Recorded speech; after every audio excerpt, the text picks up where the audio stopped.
Hi, comedy ഫുട്ബോളിന്റെ പുതിയൊരു വീഡിയോയിലേക്ക് എല്ലാ സുഹൃത്തുക്കൾക്കും സ്വാഗതം. Chelsea is back. വെസ്റ്റ് ഹാമിനെ 2-1 തോൽപ്പിച്ച് ചെൽസി ടോപ്പ് 4 തിരിച്ചെത്തിയിരിക്കുകയാണ്. 24 കളിയിൽ നിന്ന് 43 പോയിന്റുമായി ചെൽസി തങ്ങളുടെ 4ാം സ്ഥാനത്ത് തിരിച്ചെത്തുകയും അതേസമയം 24 കളിയിൽ നിന്ന് 27 പോയിന്റുമായി വെസ്റ്റ് ഹാം 15ാം സ്ഥാനത്തേക്ക് പിന്തള്ളപ്പെടുകയും ചെയ്തു.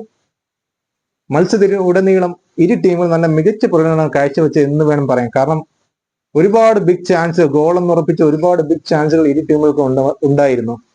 അതിൽ തന്നെ ഫസ്റ്റ് ഹാഫിൽ 14ാം മിനിറ്റിൽ മുഡ്വയ്ക്കൊരു ഒരു ഷോട്ട്, ഗോളെന്ന് ഉറച്ചൊരു ഷോട്ട് ഗോൾ മുഖത്തോട് ഉരുമ്പി പോകുന്നതാണ് നമ്മൾ കാണാൻ സാധിച്ചത്.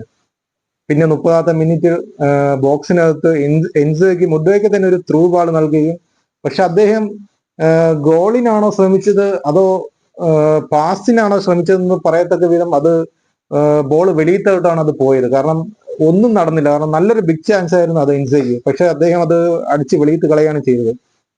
പിന്നെ ബോളിലൂടെ വെസ്റ്റ് ഹാം ആണ് ഫസ്റ്റ് മുന്നിലോട്ട് എത്തിയത്. അത് കേൾവലിന്റെ ഒരു മിസ് പാസ് എന്ന് വേണം പറയാം, മിസ് ജഡ്ജ്മെന്റ് എന്ന് വേണം പറയാം. കാരണം അദ്ദേഹം ഒരു മൈനസ് പാസ് നൽകുകയും ബോവൻ അത് തട്ടിയെടുക്കുകയും അദ്ദേഹത്തിന്റെ തനതായ ശൈലി അദ്ദേഹം മനോഹരമായി അത് ഗോളിലാക്കുകയും ചെയ്തു. പിന്നെ 45ാം മിനിറ്റിൽ ഇഞ്ചുറി ടൈമിന്റെ അവസാന മിനിറ്റിൽ പാൽമറിന്റെ ഒരു മനോഹരമായ ഒരു ഫ്രീ കിക്ക് അരിയോള തടുക്കുകയും അത് പിന്നെ ഗോളം മുറിച്ചൊരു നല്ലൊരു മനോഹരമായ ഫ്രീ കിക്ക് ആയിരുന്നു. പക്ഷെ അരിയോളയുടെ ഇടപെടൽ മൂലം അത് ഗോളാകാതിരിക്കുകയും ചെയ്തിരുന്നു. പിന്നെ സെക്കൻഡ് ഹാഫ് തുടങ്ങുന്നത് മുതൽ ചെൽസി തിരിച്ച് തങ്ങളുടെ മത്സരത്തിൽ തിരിച്ചു വരുവാൻ വേണ്ടി കിണഞ്ഞ് ശ്രമിച്ചിരുന്നു. 53ാം മിനിറ്റിൽ ജാദൻ സാഞ്ചെ പിന്മാറ്റി പെഡ്രോ നെറ്റ് ചെൽസി കോച്ച് ഇറക്കുമ്പോൾ അതിലൊരു കറക്റ്റ് ഒരു സൂപ്പർ സബിന്റെ ഒരു കളി അതിൽ ഒളിഞ്ഞിരിക്കുന്നുണ്ട് എന്ന് വേണം പറയാൻ. കാരണം പെഡ്രോ നെറ്റിന്റെ ഒരു ലൂപ്പിംഗ് ബാളായിരുന്നു ചെൽസിയുടെ ഡ്രോ ഗോളിലേക്ക് വഴിതെളിയിച്ചത്. പെഡ്രോ നെറ്റിയുടെ ആ ബോള് എൻസോ കൈക്കലാക്കുകയും എൻസോ ഷോട്ടിനോട് ശ്രമിക്കുകയും ചെയ്തപ്പോൾ ഡിഫൻഡറുടെ കാലിൽ തട്ടിയ ബോൾ തിരിച്ച് റീബൗണ്ടായി നെറ്റയുടെ കാലിൽ തന്നെ എത്തുകയും അദ്ദേഹം അത് മനോഹരമായി ഗോൾ മുഖത്തേക്ക് തൊടുക്കുകയും അത് ഗോളാക്കുകയും ചെയ്തിരുന്നു.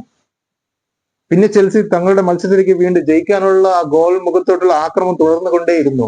അതിന്റെ ഫലമെന്ന് പറയാം. 74ാം മിനിറ്റിൽ പാൽമറിന്റെ ഒരു ക്രോസിംഗ് ഷോട്ടാണെന്ന് തോന്നുന്നു, പക്ഷെ അത് വാൻബിസേക്കയുടെ കാലിൽ തട്ടി അത് ഗോളാവുകയാണ് ചെയ്തിരുന്നത്. പിന്നെ എണ്ണം പറഞ്ഞ കുറെ ഷോട്ടുകൾ ഉണ്ടായിരുന്നു, ഗോളെന്ന് ഉറപ്പിച്ച കുറെ ഷോട്ടുകൾ. പക്ഷെ ഗോളിയുടെയും വെസ്റ്റ് ഹാമിന്റെയും ഡിഫൻഡർമാരുടെ ഇടപെടൽ മൂലം പക്ഷെ അതൊന്നും ഗോളിലോട്ടൊന്നും കലാശിച്ചില്ല. പിന്നെ അവസാനത്തെ മിനിറ്റിൽ ഒരു വെസ്റ്റ് ഹാം സമനില പിടിക്കും എന്നൊരു നിലയിലൊരു സംഭവം ഉണ്ടായിരുന്നു. 90 മിനിറ്റ് കഴിഞ്ഞ് 4ാമത്തെ ഇഞ്ചുറി ടൈമിൽ 4ാമത്തെ മിനിറ്റിൽ കൂഡോസിന്റെ ഒരു സൂപ്പർബ് ഗോളിയും കൂഡോസും മാത്രം നിന്ന ആ ഒരു അവസരത്തിൽ കൂഡോസ് ഒരു അറ്റംപ്റ്റിന് ശ്രമിക്കുകയും പക്ഷെ അത് ഗോളി അത് തടുക്കുകയും ചെയ്തിരുന്നു. എന്നിരുന്നാലും ചെൽസി ഫാൻസുകൾക്കും ചെൽസി പ്ലേയേഴ്സിനും ഒരു ആത്മവിശ്വാസത്തിന്റെ ജയമായിരുന്നു ഇന്നലെ നടന്നിരുന്നത്. അപ്പോൾ ഇനി പുതിയൊരു വീഡിയോയിൽ കാണുന്നതായിരിക്കും. നമസ്കാരം.